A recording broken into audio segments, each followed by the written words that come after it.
আসসালামু আলাইকুম, আমার নাম রিমন আহমেদ। তো আমাদের আজকের ক্লাস হচ্ছে কিভাবে ইমেল লিখতে হয়, ইমেল লেখার নিয়ম।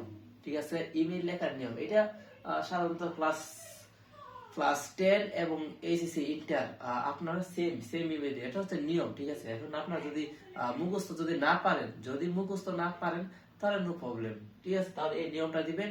তাহলে আপনার 10 থেকে এই যে 10 এই যে 10 থেকে আপনাদেরকে কমপক্ষে আপনার 7 অথবা 8 দিয়ে দিবে। ঠিক আছে, তার কম কিন্তু দিবে না, 7-8 কিন্তু পেয়ে যাবেন এই সেম নিয়মটা দিলে। এখন কিভাবে লিখতে আমি জাস্ট এটা একটু দেখা দিতেছি। হ্যাঁ, প্রথম লিখবেন আপনারা হচ্ছে ইমেল লেখার নিয়ম দেখেন। ফ্রম ফ্রম মানে নিজে, ফ্রম রিমন gmail.com, এই যে .com অথবা yahoo.com, নো প্রবলেম। জিমেল অথবা ইমেল একটা রেডি হয়, ঠিক আছে, বা ইয়াহু। তারপর টু মানে যার কাছে আমরা পাঠাইতেছি, জুমন gmail.com। এখন আপনারা যদি ইয়াহু দেন এখানে নো প্রবলেম, সমস্যা নেই, বা জিমেল দিলেও হবে, নো প্রবলেম। সেন্ট মানে কত তারিখে আপনি লিখতেছেন। ঠিক আছে, আপনি 9 ডিসেম্বর আছে, 9 তারিখ সেই জন্য 9 ডিসেম্বর 2025। সাবজেক্ট, এখন আপনার যে সাবজেক্টটা থাকবে ওই সাবজেক্ট আপনি এখানে লিখে দিবেন। ঠিক আছে, তারপর ডিয়ার ফ্রেন্ড অথবা ডিয়ার ফ্রেন্ড, বন্ধু বলে বন্ধু, বা ডিয়ার ফাদার বলে ফাদার, ফাদার বলে ফাদার, নো প্রবলেম, একটা দিয়ে দিবেন, যা আছে তাই দিবেন ডিয়ার। হ্যাঁ, তারপরে ফার্স্ট ল্যাঙ্গুয়েজ কি হবে? এট ফার্স্ট টেক মাই সালাম, এট ফার্স্ট টেক মাই সালাম, I hope you are well by the grace of almighty Allah, I am also fine, I am very glad বা শকড। এখন যদি এটা যদি আনন্দের হয় তাহলে এটা গ্লাড দিবেন, আর যদি দুঃখের হয় I am very shocked, shocked দিবেন যদি দুঃখের হয়। ঠিক আছে, আই এম ভেরি গ্লাড বা শকড, আনন্দের হলে গ্লাড, কষ্টের হলে শকড।